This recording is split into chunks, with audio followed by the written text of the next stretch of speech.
వాళ్ళు ఏమంటున్నారు? నేను ఒక విషయం చెప్పి ప్రెజెంటేషన్ పోతా. మేడిగడ్డ బ్యారేజు, ఆ బ్యారేజీల్లో నీళ్ళు ఆపి పంపు చేసుకోమంటున్నారు. భారతదేశంలో అత్యున్నత ఎక్స్పర్ట్స్ బాడీ లేదు ఈ 3 బ్యారేజెస్ గురించి ఇప్పుడు నీళ్లు స్టోర్ చేయొద్దు, గేట్లు ఎత్తి పెట్టాలి అని స్పష్టంగా లిఖితపూర్వకంగా మాకు ఇవ్వడం జరిగింది.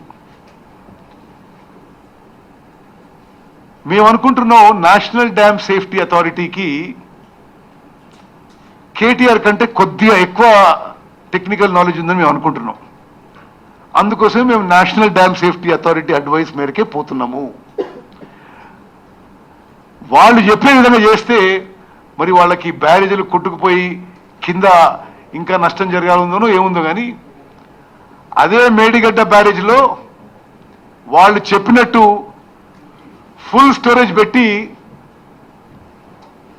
పంపింగ్ చేస్తే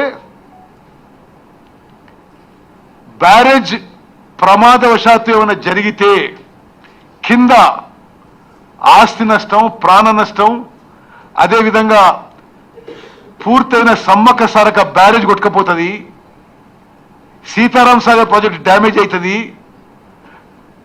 దారి పొడవున 44 ఊర్లు పూర్తిగా డ్యామేజ్ అవుతాయి, భద్రాచలం టౌన్లో పూర్తిగా నీళ్లతో నిండిపోతుంది. మరి వాళ్ళు ఇంత ప్రమాదం ఉండే అవకాశం ఉన్నప్పుడు ఎందుకు మాటిమాటికి అక్కడ పోయి ఈ పంపులు ఆన్ చేయి, లేకపోతే మేము వచ్చి ఆన్ చేస్తాం? అసలు నాశనం చేసింది మీరే. ఇప్పుడు మీరికెళ్ళి మీరు పంపులు ఎందుకు ఆన్ చేస్తలేరు, మేమే ఆన్ చేస్తామంటారు. మేము ఒకటే చాలా స్పష్టంగా చెప్తున్నా, మేము నేషనల్ డ్యామ్ సేఫ్టీ అథారిటీ వారి సలహా మేరకు మేడిగడ్డ, అన్నారం, సుందిల్లా బ్యారేజెస్ గేట్స్ తెరిచి పెడతాము.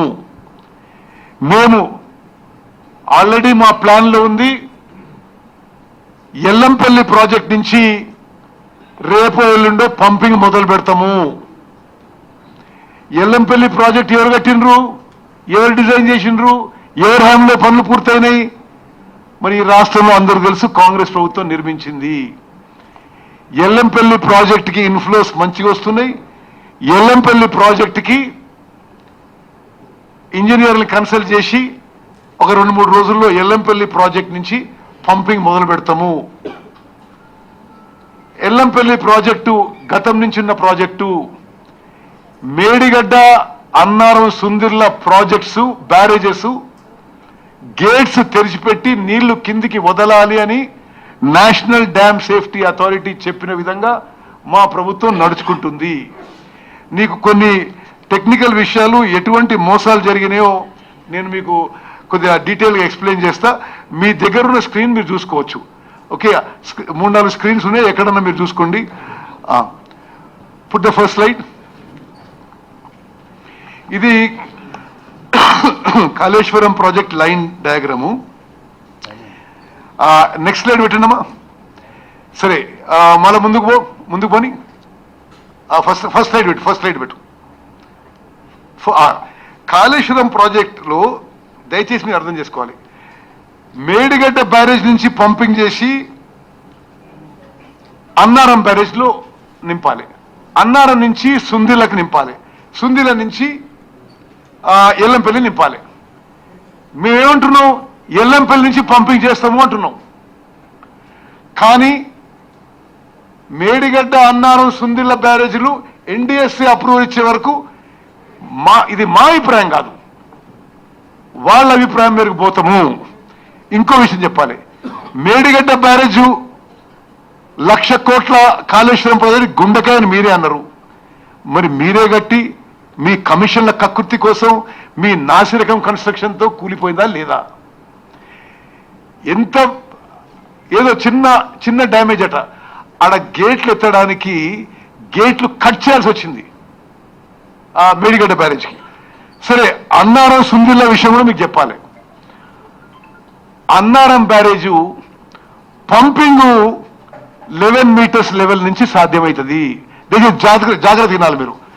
సరే మేడిగల్ డ్యామేజ్ అయింది, ముందు నుంచి ఎందుకు చేయరంట అనొచ్చు. అన్నారం బ్యారేజు 11 మీటర్స్ నుంచి పంపింగ్ మొదలు పెట్టే అవకాశం ఉండే, కానీ 5 మీటర్స్ లెవెల్లోనే బొంగలు పడ్డాయి, లీకేజ్ అవుతున్నది 5 మీటర్లకే.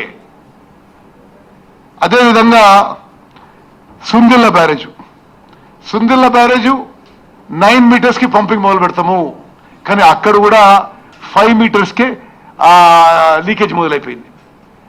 సో ఈ 3 బ్యారేజెస్ డేంజరస్ పొజిషన్లో ఉన్నాయి కాబట్టి మేము ఎల్లంపల్లి నుంచి మరి ఒక 2-3 రోజుల్లో పంపింగ్ మొదలుపెట్టి మిడ్ మానేర్కి పంపింగ్ చేయదలుచుకున్నాము. నెక్స్ట్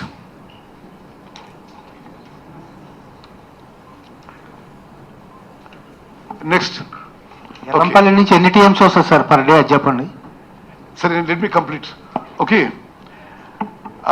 ఇప్పుడు ప్రాణహిత చేవెళ్ల ప్రాజెక్ట్ నుంచి ఎందుకు ఇది మార్చింది? ఎందుకంటే బేసిక్గా దీన్ని బేసిక్ ప్రాజెక్టు రీడిజైన్ ఎందుకు జరిగింది అనేది మీరు ఒకసారి అర్థం చేసుకోవాలి.